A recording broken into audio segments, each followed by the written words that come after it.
that. It will be just for informational and conversational purposes only.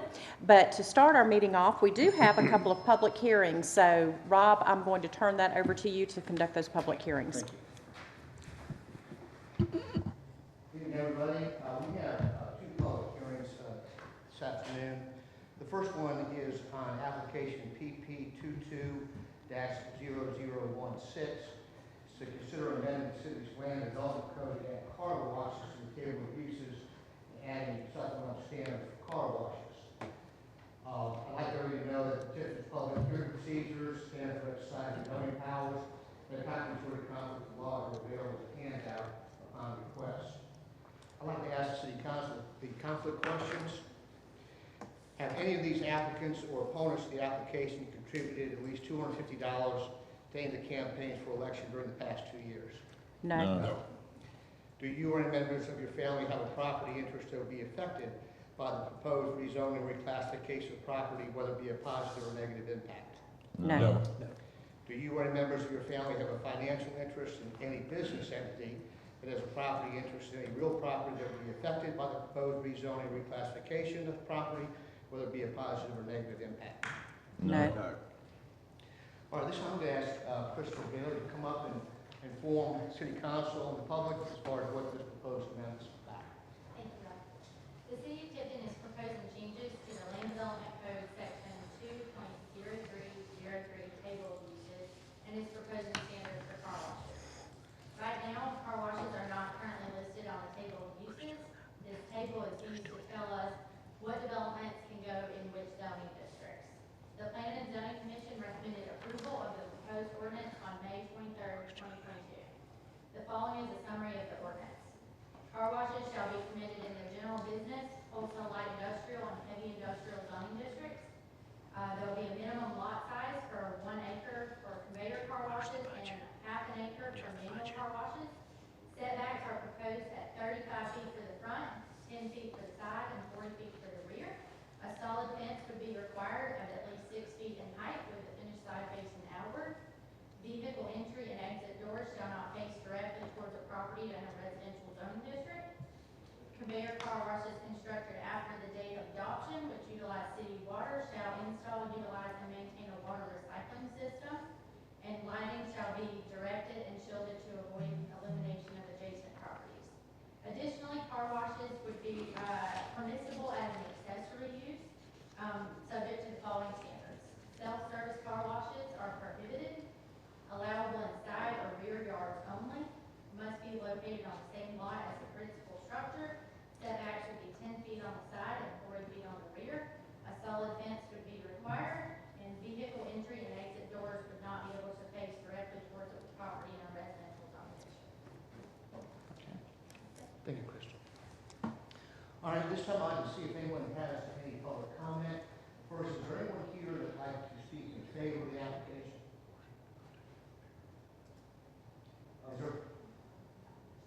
Is there anyone here that would like to speak in opposition to the application? You just take a question. Sure. Car washes that are open now, even though they're hand car washes, say like Love Avenue Service Center, are they grandfathered in on this? They will be regulated under this ordinance, but I think that according to my understanding of how the ordinance is drafted, that they're going to be allowed to as they always operate. That's my question. Anyone else like to make a public comment either for or against this application? Mayor, at this time I'd ask that the public hearing be closed. Okay, thank you.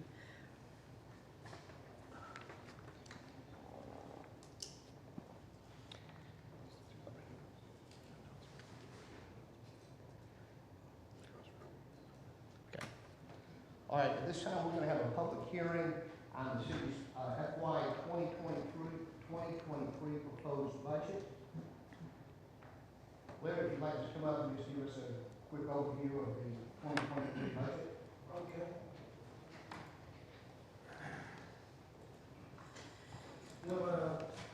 This year, with inflation running at over 8%, we were struggling to keep the budget down this year. Pete and I went through it numerous times. along with Jack, and we whittled and whittled and whittled. And basically, this budget represents a 5.2% increase over last year. So we whittled all we could, and hopefully that'll be acceptable for everybody. Just for the audience, would you just go over the general fund budget and then the enterprise budget's totals, please? Okay, on the general fund, the total budget for the general fund is $60,193,884, which that represents that 5.2% increase that we were talking about. And then on the water fund, the budget is $3,613,964. The sewer fund is $4,181,145. The gas fund is $4,260,500. And solid waste is $4,087,040. That's basically all the enterprise funds there. So pretty much all the enterprise funds are about the same as last year, except for the gas fund, and they've experienced gas increases like we did on fuel. So that went up $1.2 million on the gas fund. So but all the funds are balanced. So that's the main thing. Thank you, Larry. All right, at this time, does anyone here would like to make any comments as far as the city's FY 2023 budget? There being no public comments, I ask that public hearing be closed. Okay, thank you, Rob. All right, we have already called the meeting to order before we started the public hearing, so I'll move on to the next item, and that is the approval of the agenda. And Jessica sends those agendas out to us so that we can review them prior to tonight's meeting. And for anyone that's joining us, we do have extra agendas on the podium back here if you'd like to pick one up so you can follow along. But I'll open the floor for a motion concerning our agenda. Move to approve. Okay, thank you. Is there a second? Second. All right, so I have a motion and a second. Any further discussion? All those in favor, please signify by saying aye. Aye. Any opposed? All right, thank you, gentlemen. All right, I'm going to step down and ask my friend, Miss Caroline Owens, if she'll join me right down here.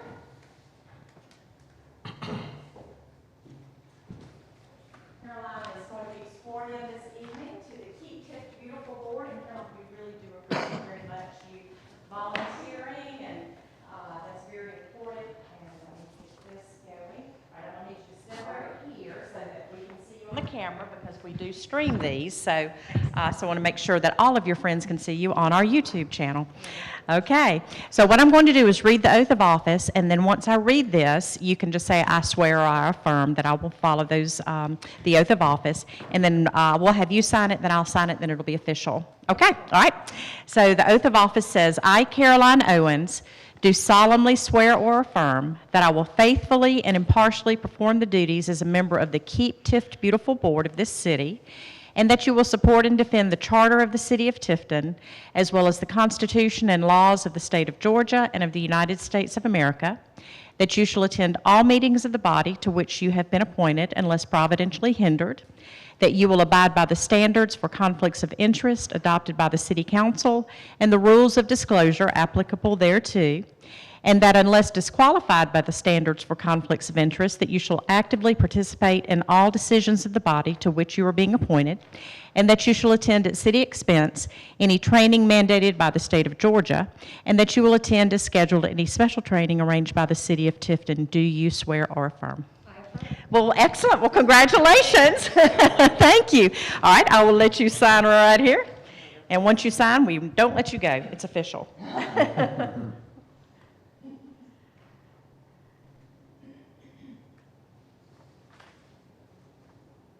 All right, thank you. We appreciate it so much. Thank you. All right, let's give Miss Caroline a hand and thank her for her service to the City of Tifton.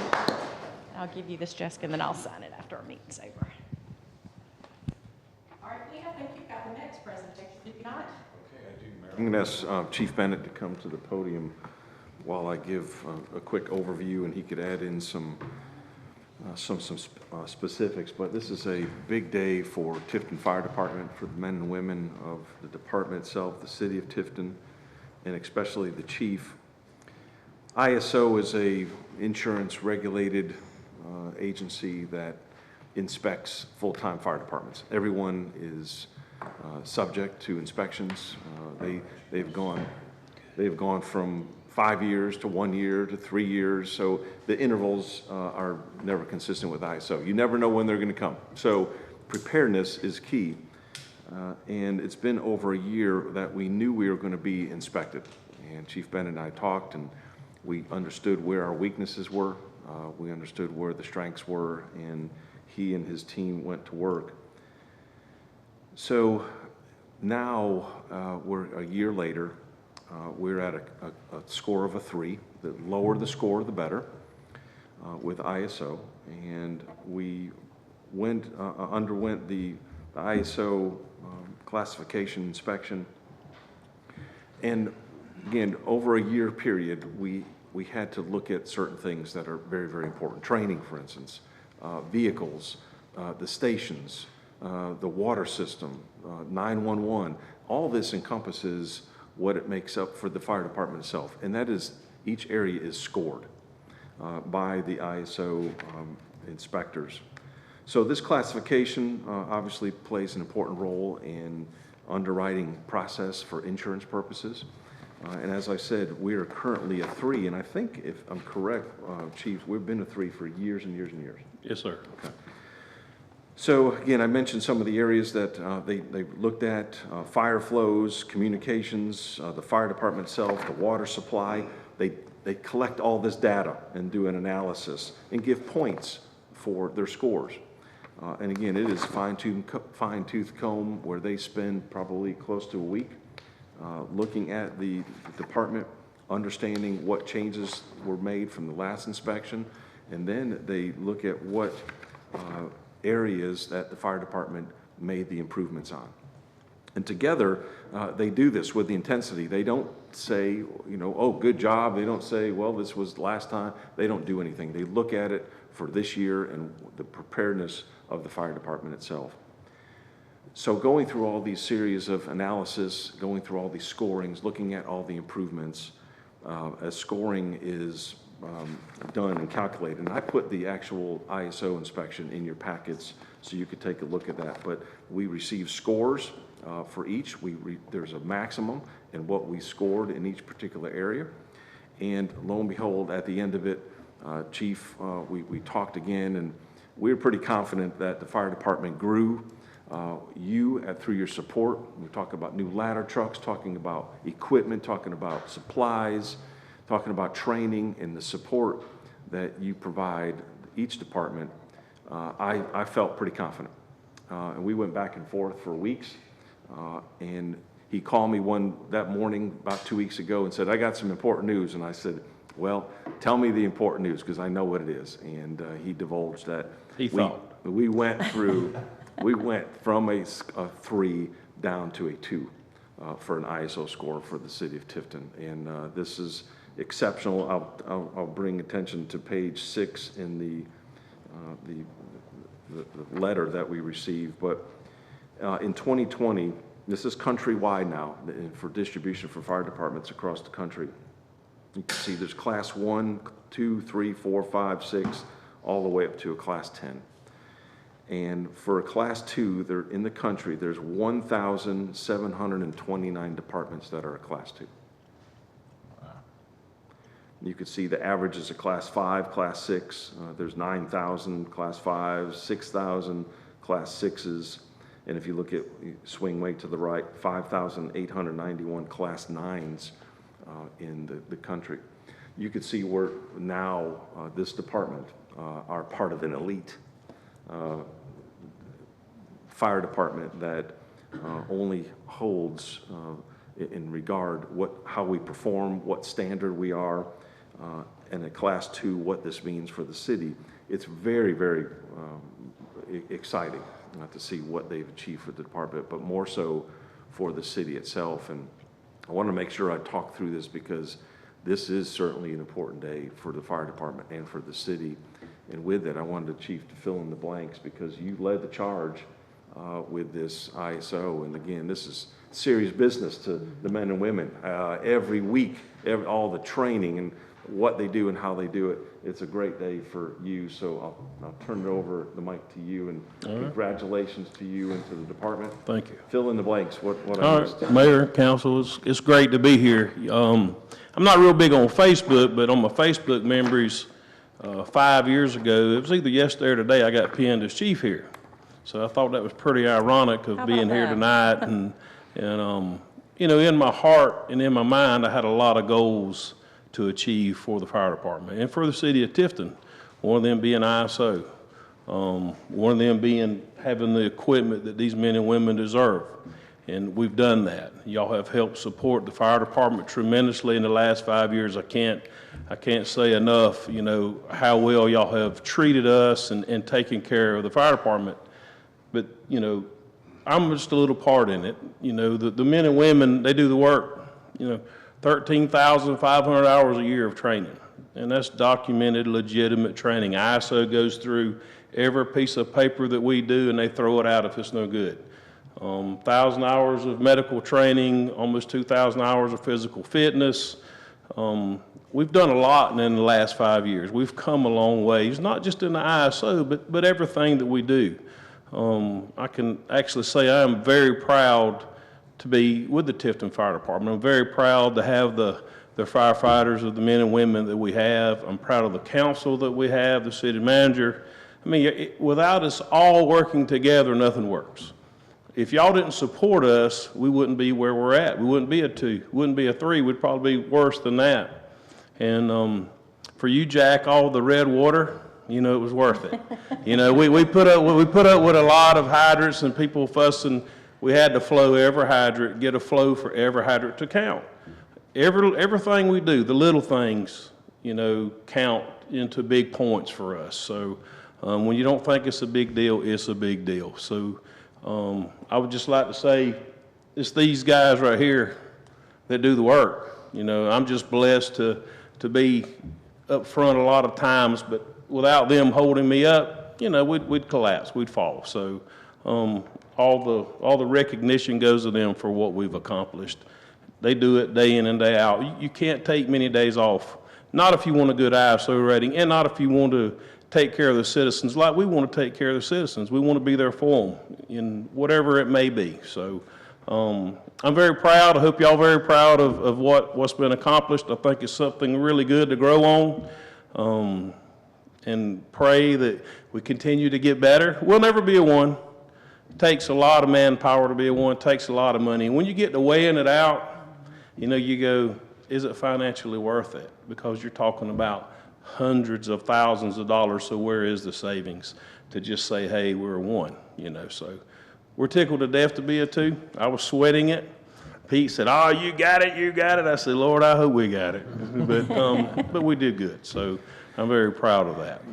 Well, I wanted to share that with you, and this is an important day for not only the department, but again, for the city, for insurance companies, all homeowners, that it's time to call your homeowner's company and see if they acknowledge it, because this could be a reduction in the homeowner's costs for a homeowner. So great stuff. I could go on for 30 minutes. Listen, congratulations to you. Congratulations to all of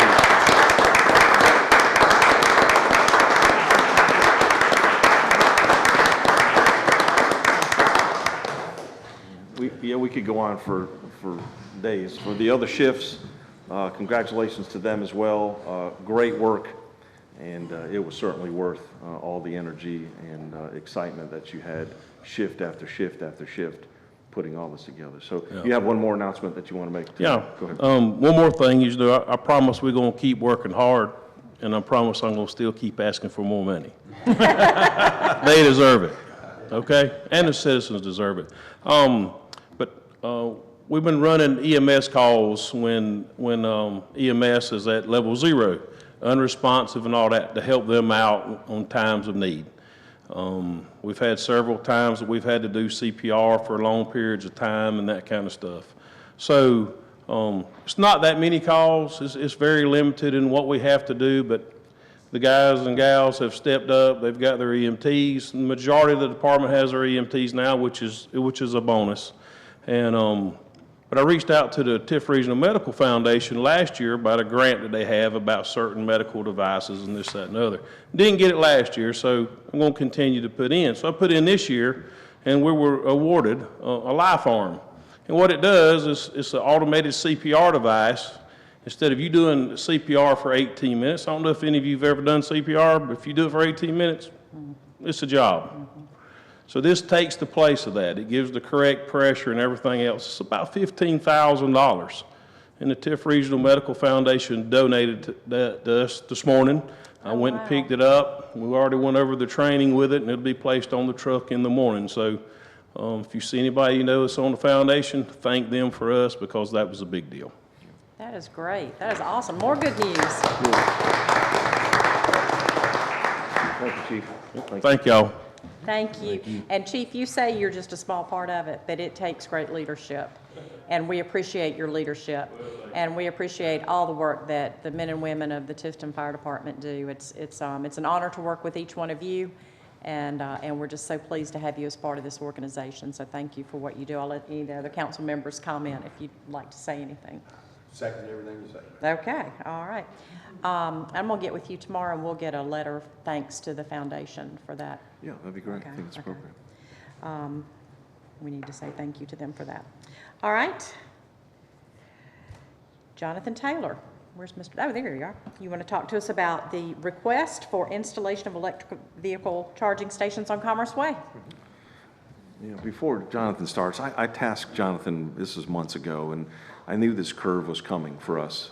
And Jonathan loves this stuff. He's just a leader in technology, and we were contacted by Georgia Power to say, hey, is Tifton interested in looking at this? And I said, oh, here comes another grant, here comes some other stuff. How are we going to approach this? So I tasked him to work with Georgia Power to work this out, flush it out, see what the pros and cons were, and he did it and met with them a number of times, and a couple things actually came out of this particular conversation. But I think for us as the city, it is time to talk about electric vehicles. It's time to talk about the stubs on where we're going to put them and what this could mean for our future. So I appreciate Jonathan's effort in staying with it, because this is not exciting to me, but it's certainly exciting to him on the technology side, and he has delivered. So thank you for doing that, Jonathan. So yes, I had a conversation with Georgia Power, and I found that they had a program going on this year called the Make Ready program. And basically what that is Georgia Power will come in and install all of the necessary infrastructure for an electric vehicles. Now, the back-end infrastructure all the way up to the meter. So basically what you have on the screen here is actually the actual electrical pedestals. Georgia Power will come in for free, do all the line work, all the transformer work, all the burial of everything, get the pads ready for electric vehicle pedestals to be installed. Then they will hand it off to us or a subcontractor, and then we are responsible for installing pedestals and service and maintenance and all of that kind of stuff. What we have on the screen is actually an example of what it could or would look like in our particular area. I actually happened to come across this when I was in Athens. The exact same group that did this installation is the group that I've been talking with here that were brought to us from Georgia Power. So through the Make Ready program, I put in 4 bids, if you will, for 4 different locations at city facilities. My understanding from talking with Georgia Power, most of the funding is already gone, at least for this year, but we did get awarded 1 project, and they are awaiting basically us to commit to installation of some electric vehicle pedestals. And so that's kind of where I'm at now. We have done all the paperwork. At least the initial location is here at City Hall. This would be located in the parking lot across the street from Commerce Way, kind of up near the railroad tracks. There would be however many pedestals we would agree to. Right now, if we make the commitment, we're agreeing to basically 4 pedestals at least. But we would have infrastructure available for up to 6, I think, initially, but we can work on that. So that's kind of where I'm at. I'm basically asking for permission to go ahead and commit that we will be putting some electrical vehicle pedestals in place. but I want to work on the exact specifics and details with the contractor to make sure we want, X number of these type of pedestals versus these pedestals, and then we can negotiate cost sharing and some of those type of items on how we want to continually to maintain these vehicles or the pedestals and those items. I've talked with them a number of times. There are a number of different methods with which we can go about funding the pedestals and cost sharing and some of those items. So two things, there's no obligation to the city of Tifton. Georgia Power will come, we've been awarded, we just need your commitment to say that, yes, we want them. They'll come and run the lines, stub this out, and the next item, Jonathan will bring the agreement with the company that puts actually the pedestal in, and we have an option. We could pay for them and take the money, or we could share the revenue if someone wants to use it. We get a couple cents and the company gets a couple cents. So we really don't have much upfront cost to do something like this. So it is a win-win for us. The benefit of this on the backside, we're trying to lure individuals because there's a Tesla charging station, some electric charging stations towards the hotels. But if we get people that were on the map, they could come to downtown, plug in, go and shop, walk around, eat, get back in the car and take off down 82. It's a lure to get people downtown. So that was the ploy and idea behind that. So if you're okay with it, we're ready to move forward if you don't see any other obstacles.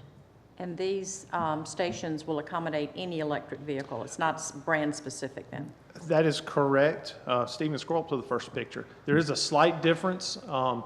They do have little different plugs on the end of them, but yes, they'll service, I would say, almost every vehicle. Tesla's kind of a little gray area, but my understanding is these do have the ports that will service Teslas as well. Okay. So this was, I think, I read 4 stations, is that what?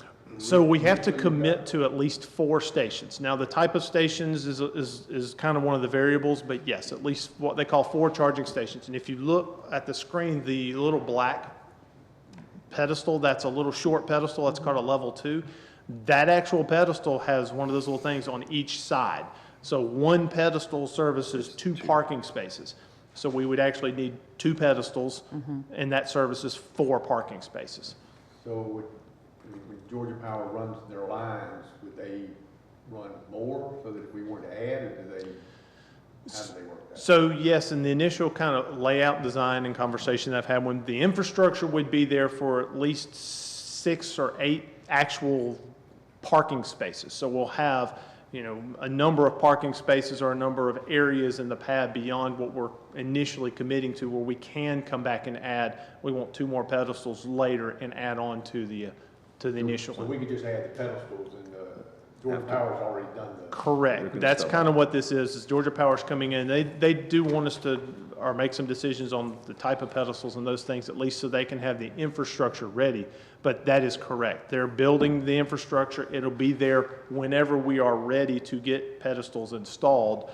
But they do ask us to commit to go ahead and installing pedestals. I think I saw the number 16,000. If we were going to pay for it, where would we get that? Where would we get the money? We have some available technology funds from IT that is obviously associated with this, so we do have available monies in Jonathan's budget. Just his budget, does this fall into SPLOS? It would, it's SPLOST related. SPLOS, IT money? Yep. Yeah, the 16,000 again was kind of a not to exceed cost initially for a couple of the designs that we looked at. Like I said, there's a number of different designs I've worked with them, but that was the number that, okay, if we want to do this, it would not exceed this type of a price for us. Again, we can still negotiate and work with that for cost sharing and some of those services, but that's the initial that I looked at. Okay. And Abby, I'm assuming DDA, Downtown Development Authority, would be supportive of this. They wouldn't see any reason not to do this, so, okay. Okay. Maybe DDA has some money they'd like to chip in as well. Stop. Well, I told the DDA board last meeting about this. They were very excited, and they understood about getting folks here because they would be passerbys, getting that down. They to- have so many projects on their plate, you have no idea. Well, so this is where What's one more? the DDA has come into play, and I thought this was a great move. Jonathan sparked up a conversation along with Jessica and Abby. The project along Commerce Way, we applied for that grant, but one of the areas that we keep focusing on is Georgia Power and the lines. So Jonathan struck a conversation with the Georgia Power folks and told them our concept to say, is this remotely possible? And after 3 conversations, Georgia Power has basically agreed they're gonna bury those lines for us on Commerce Way. That is because we're awesome. partnering with them to put electric charging stations downtown. I think it was a That's give and great. take at no cost to us or the DDA. So I think that's a win all around. That And is a that was win. one of the benefits that came out of this discussion, so. Very good. All right, good work, Jonathan. Very good work. Okay, so we'll take no action tonight. I mean, you have time for our next meeting for us to vote on this, is that correct? I can, it's kind of at y'all's decision if you would like. I mean, you can give me the blessing and I can continue. It's not necessarily in the threshold. I think Pete would be able to approve it, but I just was Okay. looking for your Does blessing. anyone have any, But I say if you Is everyone wanted to wait till supportive? next month, I mean, we'll. I think this I is the mean, do you need a grant. vote, I guess is what I'm No, trying. not on this one. This will be the Okay. grant. Jonathan, we could sign Okay. this and let Georgia Power start that. What we'll bring forward is the contract, and you make the decision if you want to Gotcha. buy the device or Okay. share cost with the charging stations. Yeah, so everybody, No. is everybody in favor of moving forward and, okay, yeah, Right. good, okay. Okay. All right, good work, Jonathan, good. thank you. That's exciting. That is exciting. Speaking of exciting, I'm gonna call on Ricky Hobby to give us a recycling update. Well, I know. Well, I'm excited because I was told I was getting an electric vehicle once I got it installed. I tried desperately. Police, they won't, the chief's not hearing it. They do, there is an electric fire department, or fire truck now, and that's, we can't do that yet, so. The Not only yet. person that wanted it was Ricky, so. I just wanted to give y'all a little update on the process with our recycling program. I believe you got a picture up here. What we're looking at is a couple of areas for convenience sites for, our citizens to bring their recycling to. One of them we're looking at, we've talked with Jeff about the complex. There's an area there that we can use along with his assistants. And then the other, Ryland is also very close to closing a deal with an office in town theirself.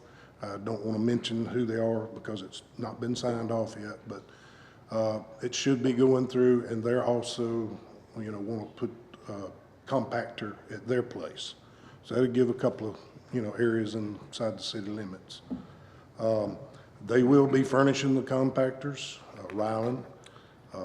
We will be refurbishing, as you see the ones in the pictures there. They'll be refurbished and painted. And we've offered to help with some of the painting since they're furnishing the compactor itself. But as of right now, it'd all be single stream, just like kind of way we were doing it with the curbside. Until we see, get into it, see what the need is for the city, and then, then things could change. What we're looking at there, there's a cost incurred, with them taking the compactor, excuse me. Right now, they're looking at going to Macon with it. They already use that facility from Centerville, so a cost to it would be like a $300 haul per haul and $75 per ton. And what we're looking at, is just an estimate that these would be hauled twice a month. Because of the participation will be down because of, you have to bring it to the centers. Now, once that starts growing, then we'll come back to you and, we may have to increase, what the area that we're using along with, the containers. And we have a potential schedule out there, Monday, Wednesday, Fridays, 1 to 5 p.m. On our city site. And Ryland would be like Tuesdays, Thursdays, and Saturdays.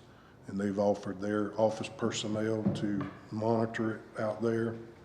And that's what all we're working on with Jeff too, about some type of monitoring at our complex site. So in essence, you're looking at about $36,000 a year right now at doing what we're proposing right now as a minimum cost. And those locations, those respective locations that would receive the recycling, they're truly recycling. That's not going into a landfill somewhere, right? Right. Okay. No, it's going to a facility in Macon that separates it. Okay, That's, you know, and it is a higher cost, as you see, $75 a ton. and I would assume because there's going to be someone at the site, whether it's at the Ryland site or the complex site, if there was any contamination in that, what they're bringing in, that would not ever make it That's- into the container. That's our goal, yes. Okay. That's our goal. You cannot leave it unmanned. I mean, Right. it just can't work that way. Right. But And I guess also, we have a new Keep Tiff Beautiful board member here. She's, what, 15 minutes into her term here. But is that something that you think Keep Tiff Beautiful could help us with from an education standpoint on the recycling and everything? Caroline? Absolutely. I know that's Okay. something that the board has had interest in the past. Yeah. And I think that we could reinvigorate some of that interest. That'd be great. That'd be a good partnership. yeah. And, you know, looking to, you know, to the need, if we need a metal bin or aluminum bin, we can also add our roll-offs for that and then sell that product locally, you know, to Okay. offset some of the cost. Do you see, and I'm going to ask one more question, then I'll be quiet and let y'all. Do you see there being an opportunity for glass recycling ever, or you think that's just a lost art and Yeah, not coming back? It is right now. I mean, it's been that way for, well, I know even when we were collecting, we had to stop. And that's Right. been, you know, over 7, 8 years ago, Yeah. so. I mean, I'm not crazy about the times. I mean, I struggle when I see the times are 1 to 5. I guess we want. Well, this is something just to start. This is something just to start, because we don't have a whole, you know, we don't know what the participation's gonna be. Well, I realize that, but 1 to 5, anybody that works, they're not gonna be there between 1 and 5. Well, you've got a You know, Saturday, You but. go Saturday morning, you know, but I mean, that gives me a problem. And I guess the cost is the other thing, and we'll have to talk about that, Pete. Now, we're gonna pay this cost, and we gotta somehow balance this cost that now we're gonna pay versus what was agreed to in the contract with Ryland. And I know they, you know, dropped the price by $1, and everybody said that's ridiculous. And now we're gonna have recycling, and we're gonna pay some money. Yeah. I don't like how those two go, so I think we need to have some more discussion about how do those numbers work? Because I'll be honest, it looks like it's letting Ryland off the hook from a recycling standpoint. And so I'm not crazy about that, so. Well, there is a tremendous cost if you continue your curbside service too, that, you know, it would went up.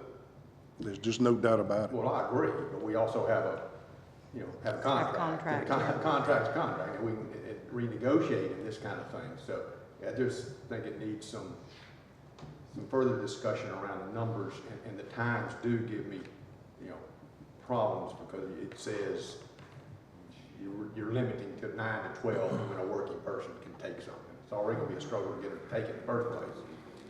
Because I see cans around, the recycling's just going into regular trash, so. Quick question. I know we talked about a multitude of options for recycling to make it as simple as possible for our residents and businesses to recycle. Is this the only proposal, or is this the beginning proposal, and there could be more? It's a beginning. I mean, Okay. we got to see where we're at. Yeah. To be able to expand. I mean, there's no use in going out and Right. spending a lot of money, and then we're not having the participation that we should Okay. have. So we can continue the conversation is where I'm going That's with right, that. yes. Okay. And even we'll be looking into separating and maybe, you know, getting a little income for like cardboard itself, if that's possible. If we can get our local areas to participate. We've been in conversation, I went and visited in Cordele to Synergy Solutions. And they're at a point that they're doing a lot of, I guess, they're trying machines out. And what their main purpose is to build a machine to sell to other companies to do this recycling separation. But they are in the experimenting stage, and they are taking some garbage themselves. So he says if we separate, that there's a possibility they would, take our garbage, which is, maybe close to 75 miles closer, which drops your cost. Right. So we're still working with them also. Ryland has been in contact with them also. I mean, that's where they did carry the product until they shut down, before. So yes, anything's open. I mean, we just got to start somewhere. Yeah. Yeah, we haven't solidified the plans. You were committed to having something about recycling. This is just a start. We could certainly talk about the costs. I knew there was going to be costs because we have new costs that have entered the market.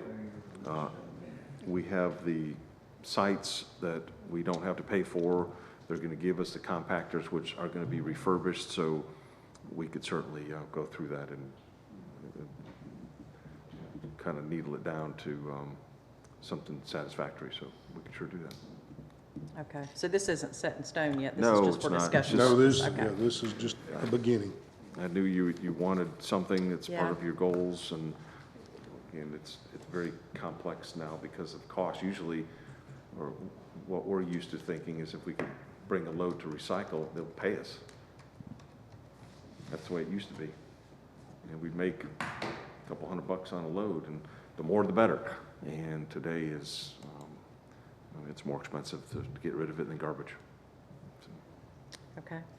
Questions? Yeah, I just wanted to see their refurbished compactors. Is that our only option? Unless we want to buy new ones. Probably a cheaper option. It's going to be the least expensive, that's for sure. They're furnishing them. They're not charging us anything. Yeah, and But they won't refurbish. look like this. They're going to refurbish them, other than we did offer to help paint. Yeah, and refurbished cans, all the rust comes off, all the welding is done. It would look like Yeah, a brand new absolutely. one. It's gonna look brand new. I wanted to show you, a lot of people say, I don't even know what a compactor is. It's, you put it in this, what's called the dog house. All the material goes in there, you mash a button, and it compacts it until the container is full. But they're willing to. Those would be provide- more efficient for hauling also. You can get a lot more tonnage inside that compactor than you could a loose bin just sitting there. Okay, that was one of my concerns. I've seen the ones in Warner Robins. So Yeah. for me, that's like, Yeah, I really, we talked, making it a little exciting, Tifton Recycling and paying it Blue Devil Blue and putting some neat stuff on it, see if we could, who knows, we get some sponsors and make it exciting at least, but. gotcha, yeah. That was it for me. Okay, all right. Any other questions? Josh or MJ? Yeah, I just see where, Cordial isn't in full service at this time, and I know you guys are still working with them on that. Did they give you a timeline about maybe when they'll be open to full capacity, or? The Synergy? The Cordial location? Yes, that's Synergy. He did indicate it could possibly be by the end of the year, but he was not promising. Yes, sir.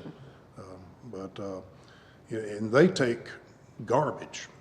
I mean, everybody throws everything in one can, take it up there, and they separate it.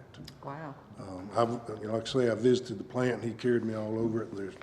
They separate it out and bring it back down to almost a mush, and they make cardboard out of it. They also do a ethanol plant there. They take liquids that, the stores, whatever happened to the bottles of liquids, they ship it there, they turn it in ethanol. So it's a big area, but ethanol is their big thing right now, but they're moving into the recycling side of it. And like I said, their main course is to build the machinery. They're building it on small scales there now, and then once a company needs it, they'll enlarge the machinery to their, to fit their size. So he did say it's a possibility of the end of the year. Thank Okay. Any other questions, comments? So with Ricky, we'll start working on some Yeah. pro formas and bring that back, and we can certainly talk about it from a budget standpoint. I'll take June to do that, maybe bring it back around in July and see if you're ready to go. Okay. All right, everybody good with that? All good. All right, excellent. Thank you, Ricky. Okay, Larry and Pete, consideration of a one-time cost of living supplement for city employees. Come on up, Larry. As you know, Council, Larry mentioned that the budget is balanced. We did take the comments that we heard from the budget work session. Larry had to move some monies around, and he wanted to just share that with you so you understand what we did and where it was done. But again, the budget is ready to go for your approval. That will be next meeting. And again, we're ready for 2023. So, Larry? Okay, did you want us to go with the cost of living supplement or the? I'll do that after you do your budget sheet. Okay, yeah, we went back through the budget, because Pete realized the increase we had on fuel costs was not going to be sufficient with the increase in gas prices that we've seen. So we went in and we doubled the budget from last year on fuel costs for every department. So hopefully that's going to be enough, but who knows? So, but it is doubled. And in doing that, we shifted around some dollars. We didn't increase the budget at all. We just we had some changes in payroll, shifting salaries between departments, but overall the budget didn't increase at all. So, and then on the enterprise funds, there was no depreciation in the budget. Of course, that's a year-end deal. At the end of the year, we put in the depreciation, but we went and added that, and we decreased ESG's base fee, adjusted the customer service allocation and retirement expense, and decreased the contingency. So, but all the budgets are still balanced there. And on the water fund, we moved some capital expenditures to SPLOST.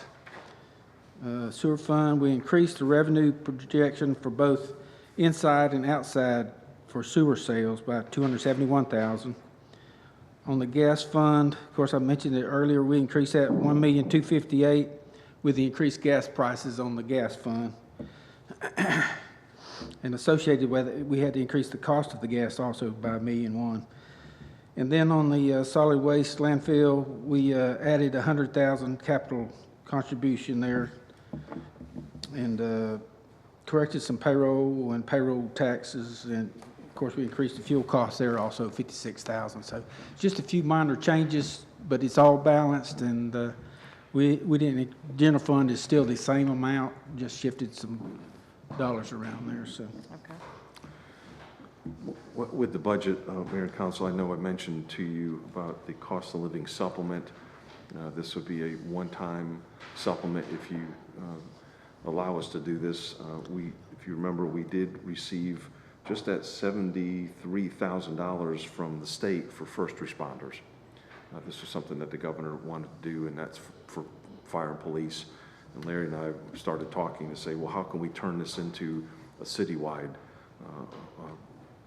opportunity, and looking at the ARP money with COVID and with salary adjustments, we are allowed to do this. So our idea is to putting the state money for first responders along with $150,000 of COVID money to allow the one-time supplement for all city employees. And I'm asking for your blessing to do that. It doesn't come out of the budget. But this is something with inflation and with our employees, I think it'll be timely. This would be for employees that have a year of service, it would be $1,732. And then if you've been here for 6 months, we reduce that sum, and then part-time employees would get 50% of that supplement as well. So all in all, I think it is a great opportunity for us to do this particular time with the budget, and our employees that you believe in, and obviously everyone is pretty uncertain, and the costs are pretty huge for employees, talking about food and gas, et cetera. So this is a way to address that. So I'll entertain any questions. I think I shared with y'all at our last meeting, when I was in LaGrange at the Georgia Municipal Association Board meeting, one of the questions that was asked of all the board members were, how are you using your ARPA money? Because GMA worked hard to get that ARPA money to the local government. And so they wanted to carry that message back to Washington. And so I shared what we were doing here in Tifton and got to hear from other communities that are represented on that board, and many are using their ARPA funding in this way.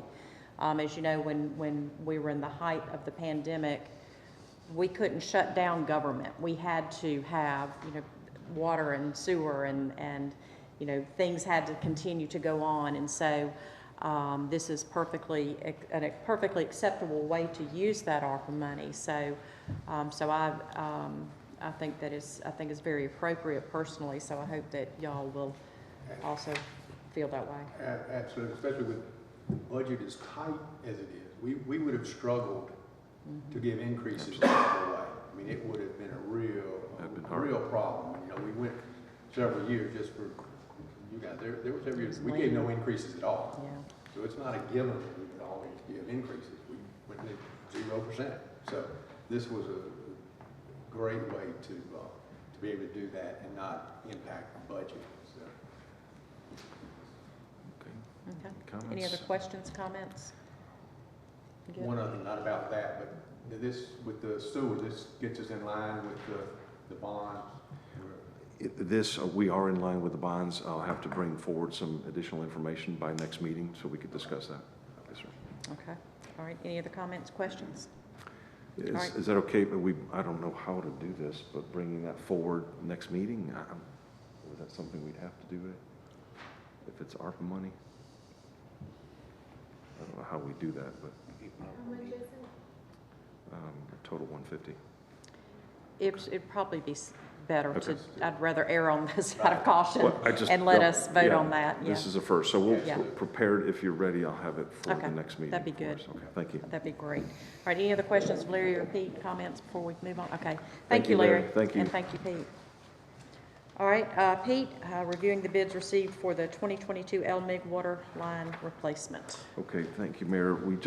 Jeff just turned in some information on the water line bids, and this is for the resurfacing streets that we're going before the resurfacing and replacing the water lines. And we talked about that months and months ago. Bids were opened on June the 2nd.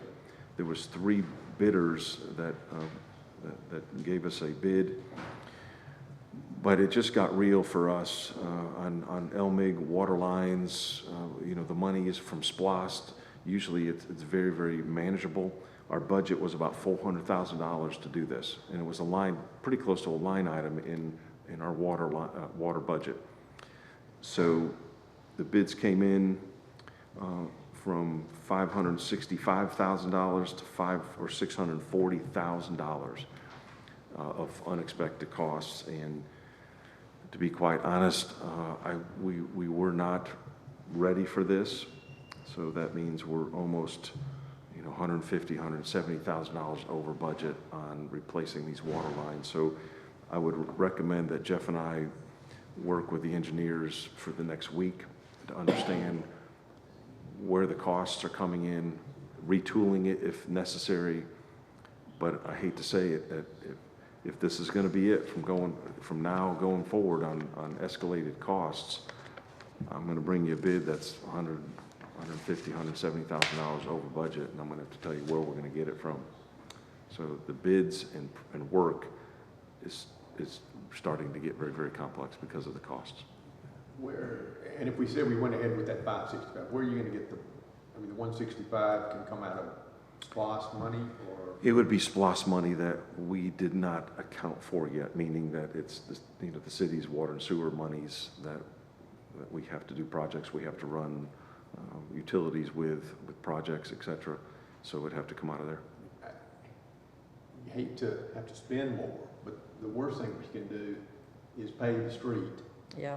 And 6 months later, the water line breaks, now let's go to the street. I mean, that's just, if we do that, we should all just say, go to the house. I understand. That's just, I we get gotta it. use spot, let's fix it right. And these are also replacing lines on roads that are 2-inch lines that we're gonna replace it with 6 and 8-inch lines, put fire hydrants on the road and increase fire protection on the roads.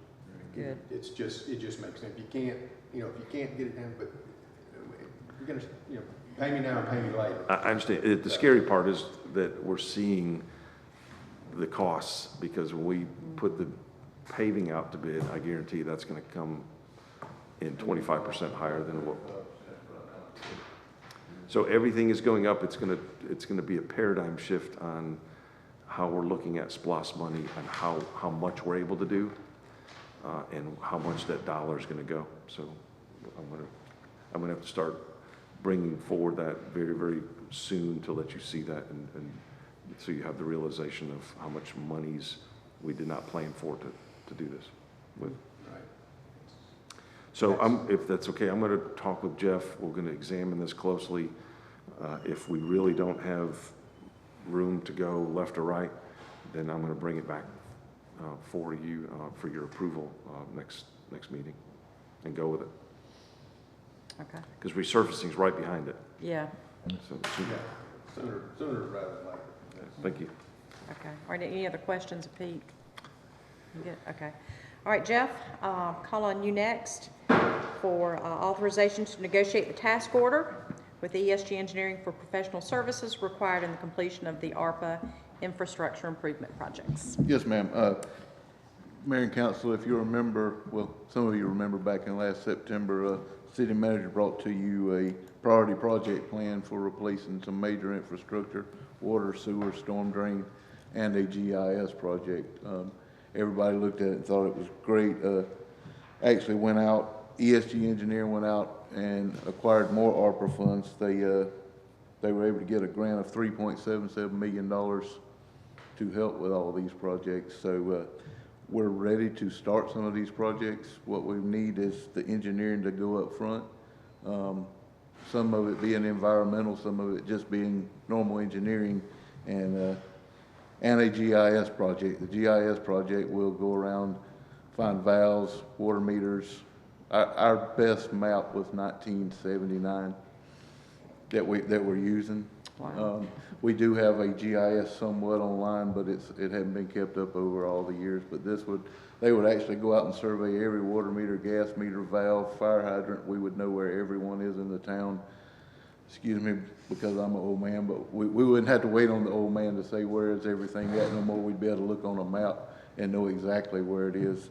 And with that, not only EPA has come out with a lead and copper rule that we have to locate every lead or copper line in the city of Tifton by the year it's October 2024. With this, they will actually help us locate that, because starting 2025, you'll have to replace 7% of those lines every year.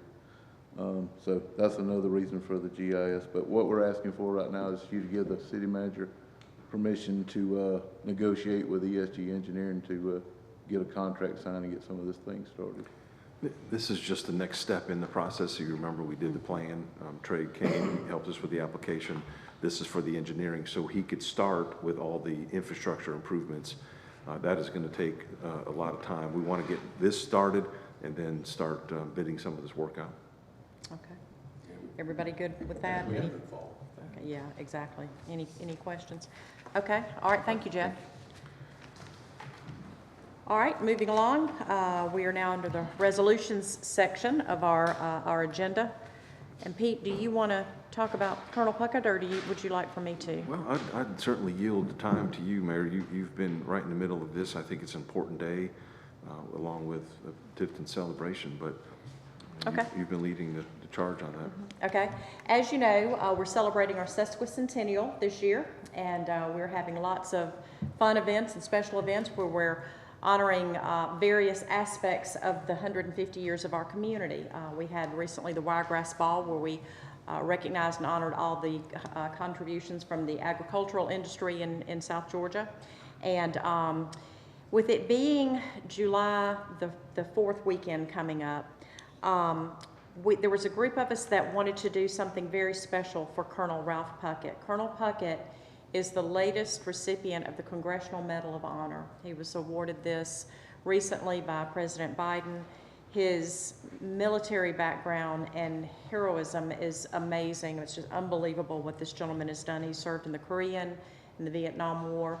So we thought that it would be very, very appropriate with July 4th, the patriotism that's involved in celebrating that holiday.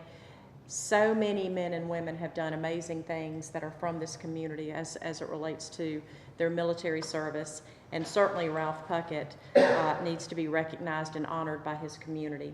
So we are planning a day. There is a little committee that's working on this, including some of his family members. We have Pete's on the committee, Tyron Spearman, several people. And we are planning a special event on July the 1st, on that Friday. We're bringing Colonel Puckett and his wife to Tifton, and he's elderly. He's in his mid-90s. But we're bringing them to Tifton, where we will recognize them at the First Methodist Church here in Tifton with a special program where we'll have a proclamation proclaiming Ralph Puckett Day, the key to the city. And what we'd also like to do is an honorary street name in his honor. So as you know, we have several of those around town. We have Chief Smith Way out here and Harold Harper Way, and so many people who have done amazing things. J.D. Lindsay, Harold Cohen, all of these gentlemen have received honorary street names, and we would like to do the same for Colonel Puckett. So in looking around as to the best location, the committee is respectfully asking the council to consider not renaming, but adding an honorary name to Victory Drive, which is just down the street over here. This is where our VFW is. It's where the Army National Guard is located, Army Reserve, I'm sorry, is located. And so from 2nd Street up to 8th Street, it would remain Victory Drive, but would also be called Colonel Ralph Puckett Drive. So, so just wanted to share that with you and invite all of you to come and participate in that program that day at 11 o'clock at the Methodist Church. It's going to be a very, very special program. We're still working on details of, we hope to have a display here of some of his memorabilia.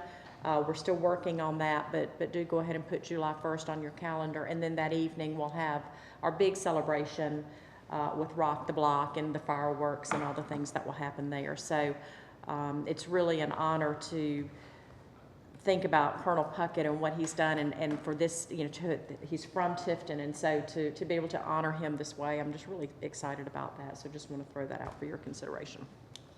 Anything you want to add to cover everything? All right, if y'all are good with that, we will move forward.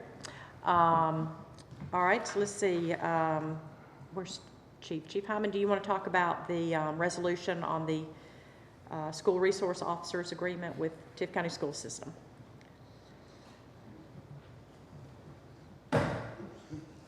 Yes, ma'am. We've, the contract with the school is the same as it was last year. The only changes is we up the benefits, the new benefits for the officers, and everything's went through the school, and the school superintendent is already signed, and now we just need the council to approve that we move on with it. So from a financial standpoint, you're telling me that we're even, we're the same, the impact to the budget won't be any different this year than it was last year?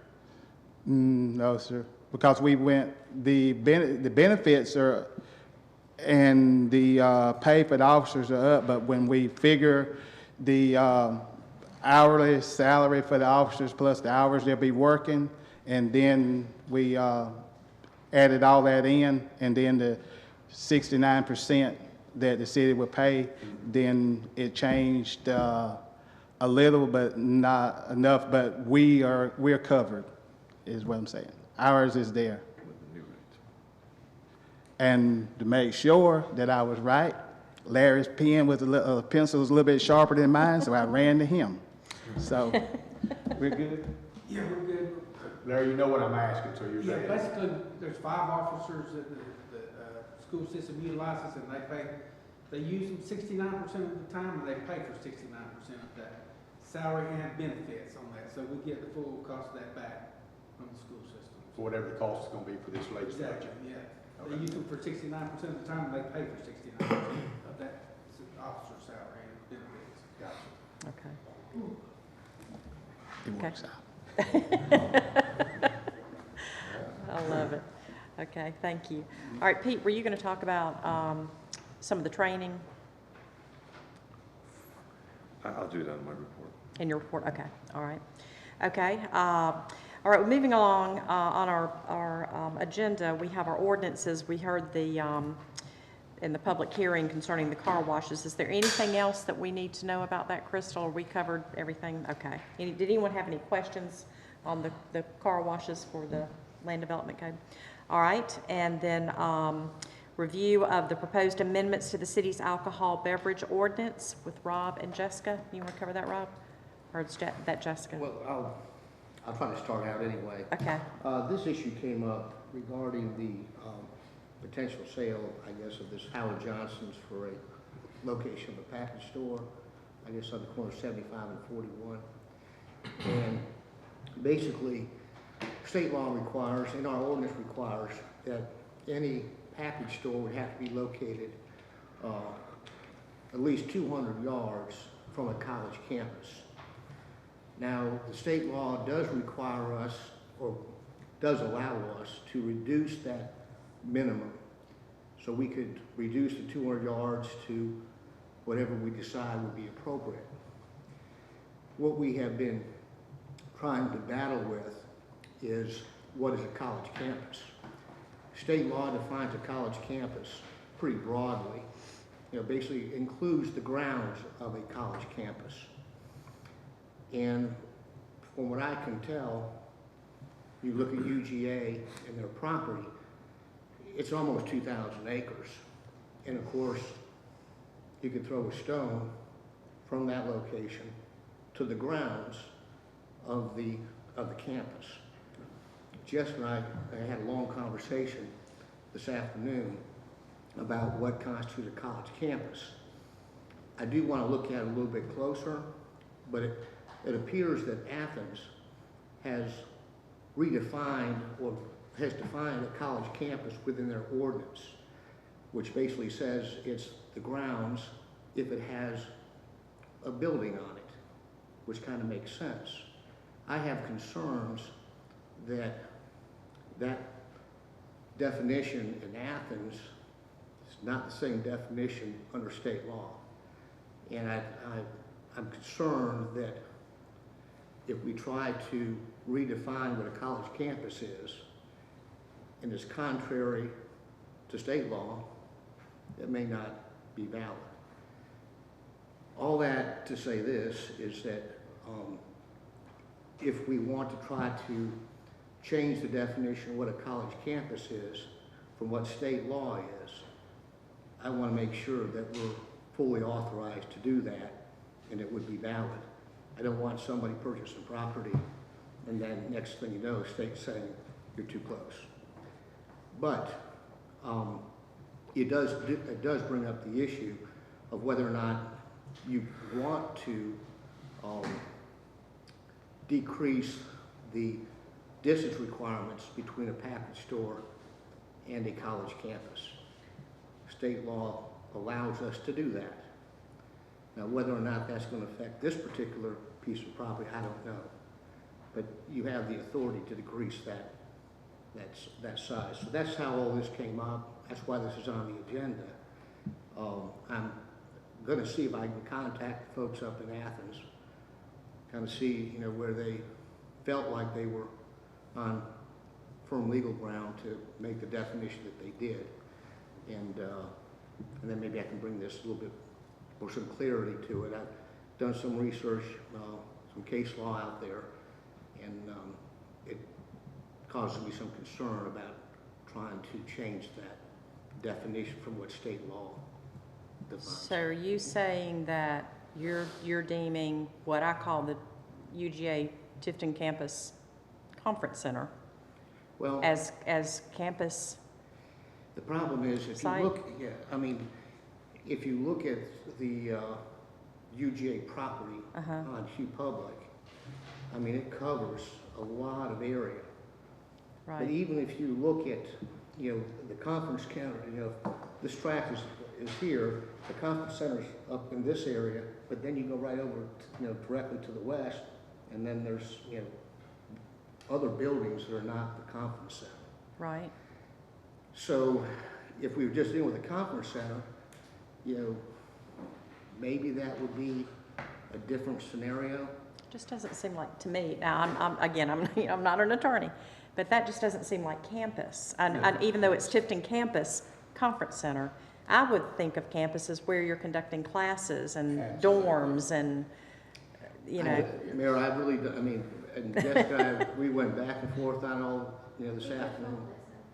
But we're talking, but the property is, it's now nothing, is that where it used to be the Howard Johnson? Is that what we're talking about now? It's nothing where trucks park and everybody else and his brother? It's an eyesore? So we need to do whatever we need to do to let somebody build something there and make it look nice.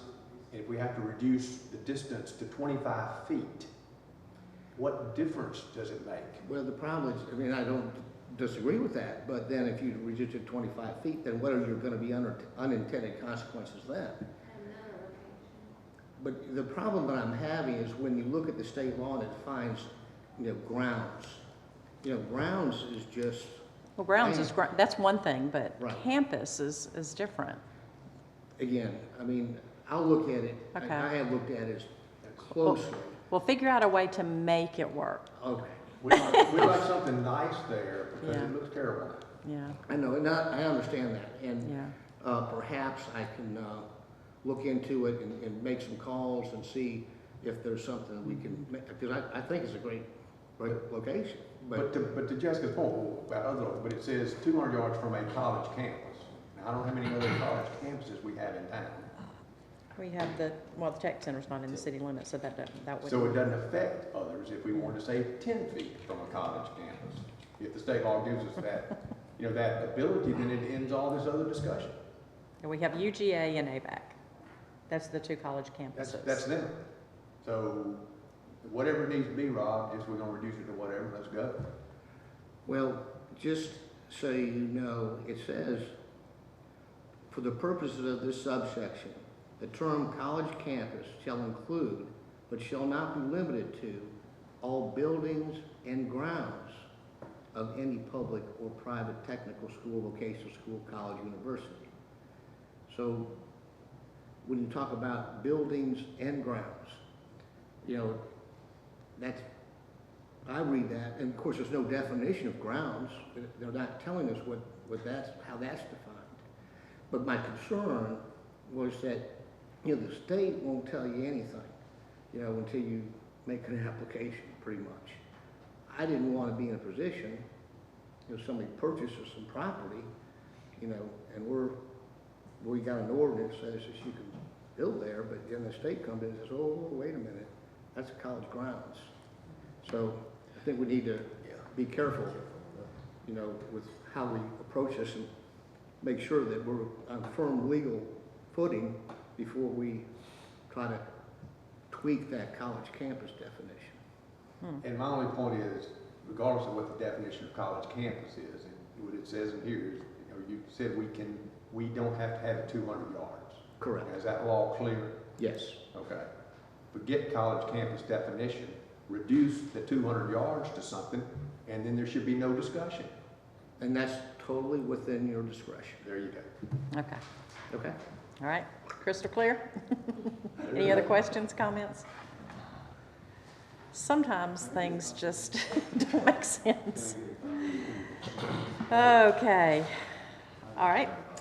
Moving along, item number 14 on our agenda is discussion of the city's ordinance providing for standards for uses for banquet and meeting halls and event centers. Rob? Okay. I understood that there was some, you know, questions about, you know, event centers and what can be permitted and what can't be permitted. And so based on that, I just took a look at it, and all I can tell you, basically, what my recollection is what we've done over the years and what we've tried to accomplish over the years. And to me, you've got two things. You've got event centers, which we have drafted to be basically a location where you can have a private party. And if you want to have serve alcohol, you know, it needs to be catered. And then you have nightclubs and lounges. And nightclubs and lounges basically are for entertainment, charge admission, you can have bands, concerts, whatever. So you have two basically distinct animals here as far as what the facilities are designed for. When we were looking at the event centers and we drafted that ordinance, we did not want that, an event center, to morph into a nightclub and a lounge, basically. So that's why we basically required that it be not, you know, not for public entertainment, can't charge admission. We kind of, I think the hours of operation want to be up to 11 o'clock rather than 12:59, that there'll be a nightclub or a lounge. So if someone, there's a little bit of a difference between an event center. Those are zoned, you can have an event center in general business or downtown commercial. And it is a permitted use based upon, you know, with supplemental standards. A nightclub or lounge is a conditional use permit, either in general business or downtown commercial. And the reason that we made a nightclub or lounge a conditional use permit is so City Council would have the ability to determine, even though that location may be in a proper zone, is in a proper location, that we should allow it, or should we put certain conditions if you want to locate your nightclub or lounge there. So looking at the 10,000-foot view, my understanding of what council has attempted to do is really protect residents, residential properties, you know, from excess noise, crowds, traffic, things of that nature. Now, as a layer of all of those things, you know, you still have your other code of ordinances, such as your noise ordinance. Noise ordinance, you know, controls a lot of things. It controls your nightclubs, it controls your event centers. So I'm not really sure what the particular issue may be, but if someone who is in the proper zone and they want to have entertainment and they want to open up to the public and they want to charge a cover charge, whatever it may be, then they just need to be, you know, make application to be a nightclub or a lounge, and then that would, you know, come before City Council, and then you all can determine, okay, is this location suitable, you know, for a nightclub or lounge? And if they meet all the zoning requirements and the parking requirements and things of that nature, then you can certainly say, you know, that's fine, you know, you can be a nightclub and a lounge, and then you can do what you want to do from that, entertainment, cover charge, what have you. So that's kind of everything in a nutshell. Yeah, so I'll add to that. Thank you, Rob. There's been some discussion about a few facilities that they were either compared to or wanted to expand some. So I think there was just some, not confusion, but just wanted a clarity. So this is just for discussion. The ordinance is fine the way it is. I think they've worked really hard putting this together. If there's something that you want to see changed, or you want to go a couple steps further to make sure that we look at certain things with regard to either event spaces or ticket sales or alcohol, we could certainly do that too. So it's just, it's for discussion. Okay. For me, I've noticed there are maybe two locations that want to be a part of comedy shows and live performance, kind of more so concert-wise, which means not necessarily a nightclub. I think with that ordinance, that's not considered. For example, Albany Civic Center. That is a place where there's live performance, concerts are being done, but it's not deemed as a nightclub. So with this ordinance, I'm trying to get an understanding, is there a possibility for there to be a special permit or how it can be redone in a sense so that a facility can actually have a comedy show? Because my background is in entertainment. I've managed, I've promoted all of those along those lines since I was 15 years old.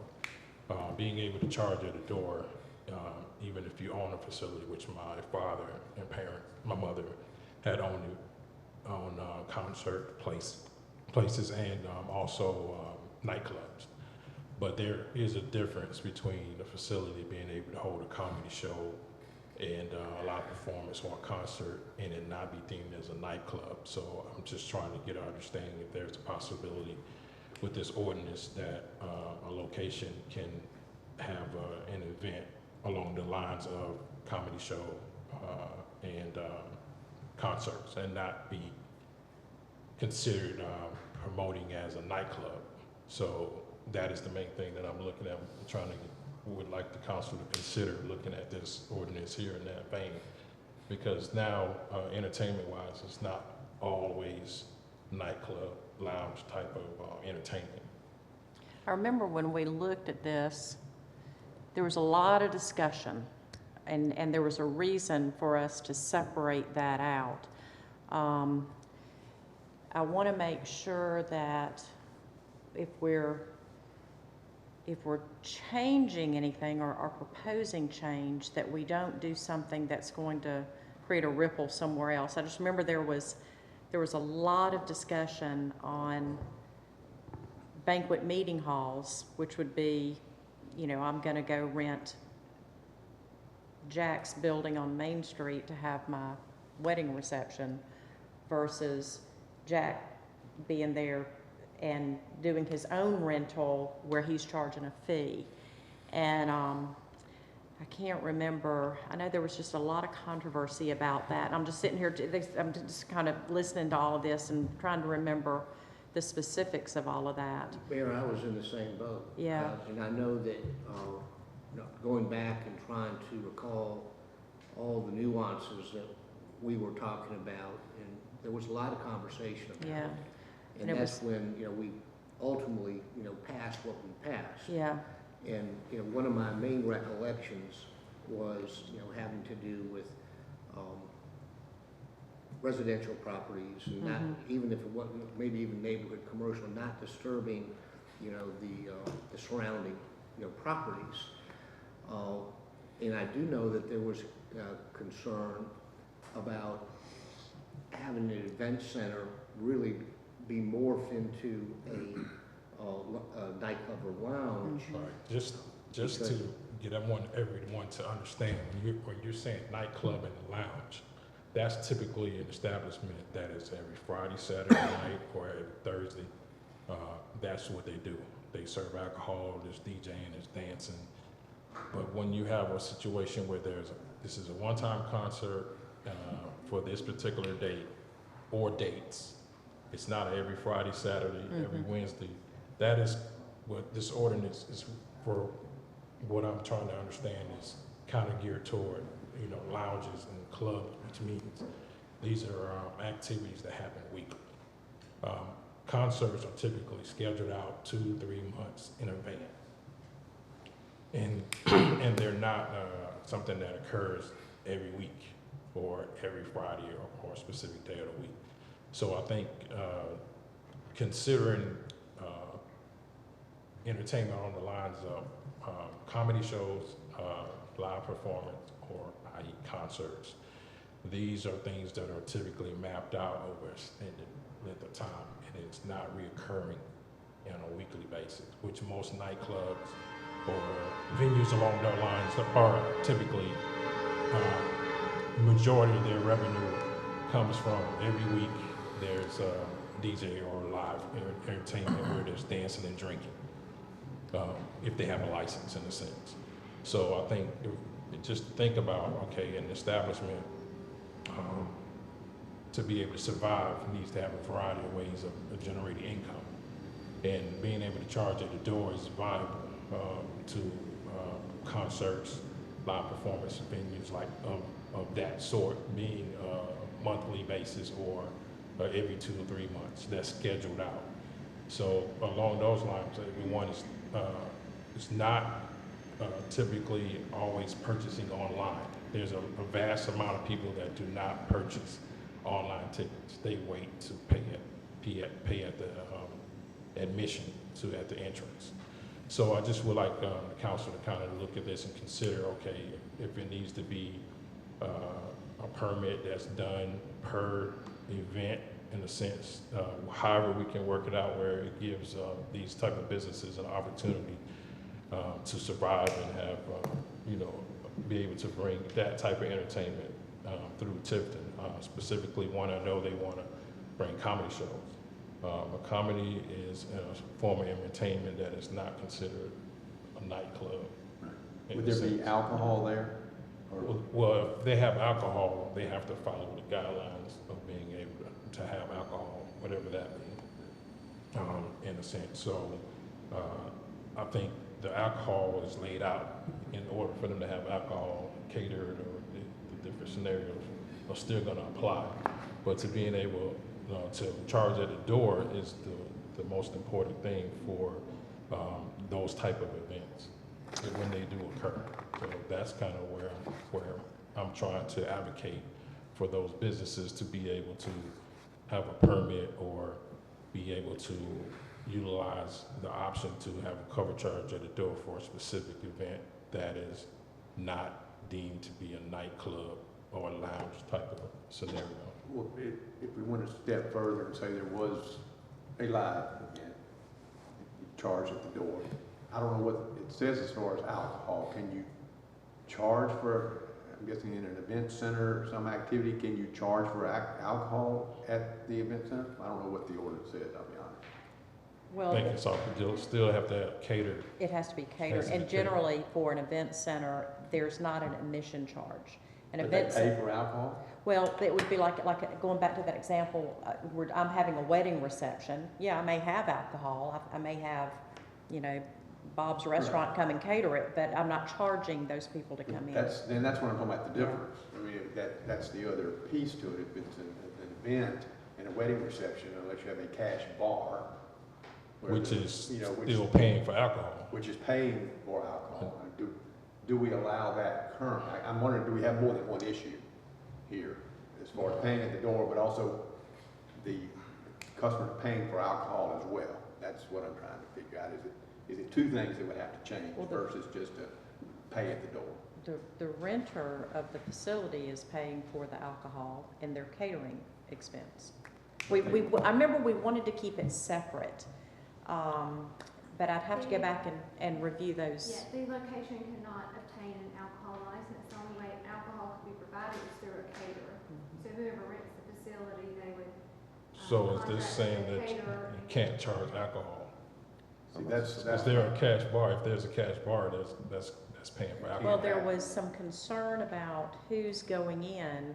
If you're an event center, you're probably not going to have someone.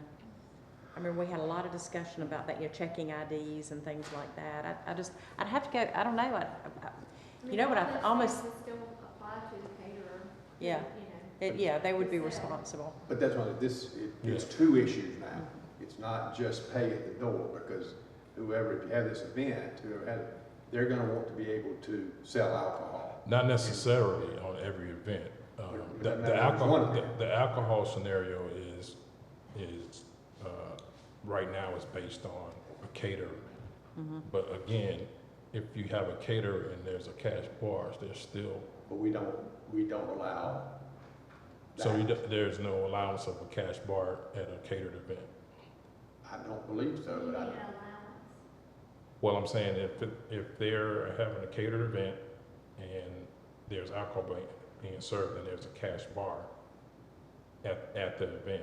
So that means that they're actually paying for alcohol, even though it's not deemed a nightclub or anything like that. I'm just trying to get an understanding on what he's saying. I understand what you're Yeah, saying. and I'm not sure the answer to that. Yeah, so, but my concern is not the alcohol. However we rule the alcohol to be, that's what it is. My concern is, admission, cover charge. And that's my question. If they want to have a live event, and we said, okay, we'll change it where you can have admission, but no, you can't sell alcohol. Can't sell alcohol. That's right. Would that's another option if we went that way, because I don't see us opening it up to having that and selling alcohol. That's what prompted all the Right. I just issues remember that it was we very, had. it was controversial. Yeah. I mean, there was a But see, the lot of alcohol, discussion. I understand that, but admission, like I said, that is a major part of Is, business being able to be able to That was the have. problem there that we had Yeah. down there. What's the name of that place we, no, we closed, begin with an L, what was the name of it? Elamon. And remember, there was kids in there and they were having this lewd entertainment and alcohol, and that was a bad situation. So maybe that kind of generated where we were going with this. And that's, when we started thinking about, well, people are gonna have a private party, and then they're gonna have their 6-year-old kids Right. there. I think I understand the issue. Yeah, it's more so admission. The alcohol is not a concern. Steve, were you gonna there's say something- something? You got up like you were gonna I say was something. just gonna, I just wanted to bring you into the conversation. okay, thank you for letting me say. I just want y'all to keep in mind, one of the reasons that we went to the event center ordinance was we were having people come in and rent out the event centers and then not knowing who was gonna show up. And then we'd have 200 or 300 people show up. Then we'd have fights and all of that at the end of it.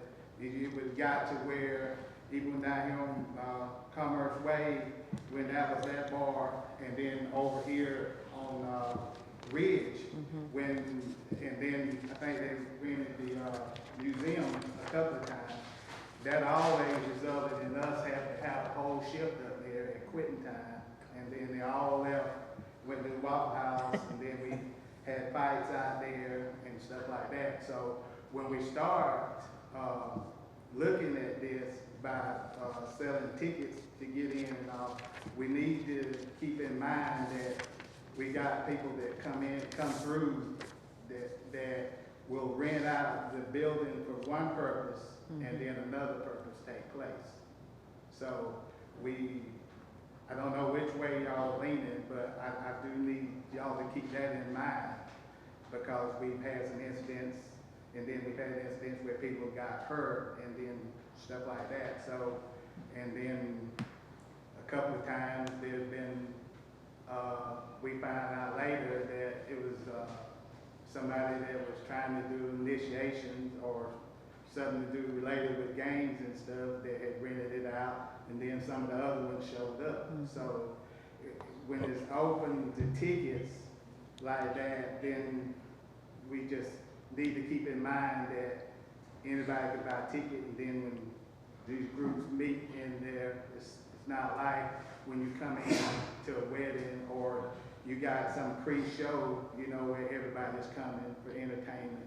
But then when it's just open to the general public for tickets. And I think that's why we were in that mode when we put this ordinance together. So I'm not advocating which way to go. I just want y'all to keep that in mind as we make the decision of what we need to do. Yeah, we had some bad things that had happened with those bars that you mentioned. It was bad. But they were bars. Yeah. This is How not a do we bar. be able to have that person to control that? Right. That runs that place. I don't want to hear, I rented it out to him. No, this is your place. And we need to have something in there with some teeth so we can snatch their license. Yeah, that's or why I whatever. think- Yeah, I think in it's, terms, we got an issue. If we've rented this place for XYZ concert, that and should it be a turns permit. out That should be a permit. I it was think. something different, then that's an issue with the person that owns the event. That owns the event. I mean, it shouldn't only happen once. Right, but if you have, whether it's a permit type of situation per event, whichever way to make everyone comfortable, think along those lines, but I strongly think that from my background, that being able to charge admission is vital to bringing a different type of entertainment, not nightclub wise. I mean, a comedy show, comedy tour is something that is big. It happens every day from Jacksonville to Atlanta and vice versa.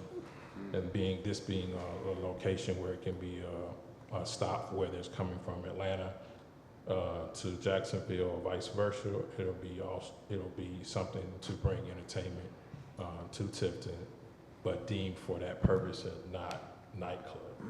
I'm with everyone on the nightclub aspect of it, making sure that it doesn't morph into that. I totally get that. But a comedy show and a concert, again, just the example of Albany Civic Center. It's a concert, it happens, with that being a bigger venue, it's still, there's ticket sales at the door. Alcohol wise, I don't remember. I wasn't old enough to drink when I was going there, so I don't know if they were serving alcohol at the Albany Civic Center for concerts. Rob, is this something you can just do some more research on and kind of, maybe you and Pete and Crystal and? I understand what Leslie's saying. I understand the issue. Yeah. It seems like there's something in between an event center and a lounge and nightclub. Well, it's a civic center. I keep using this example of a civic center because that's the same concept. Everything happens at the civic center, Albany. Functions, banquets, live concerts. Yeah, we don't know what the city of Albany ordinance is either, though. It could be different than ours. Well, I'm giving you an example. I wasn't talking about ordinance-wise. I'm giving you an example of A civic facility. center is not a nightclub. Well, it's like, Home Free came and performed at the Conference center. Conference Center. I guess so, to a lesser point, what's the difference? Say that again. Home Free is that, it's a local, that singing group, Home Free. Okay. Well, there's been lots of concerts. In at several the years, Civic they have that at the Conference Center. Conference So Center. that's why I'm not sure what the difference is or why that potentially, we need to look at it.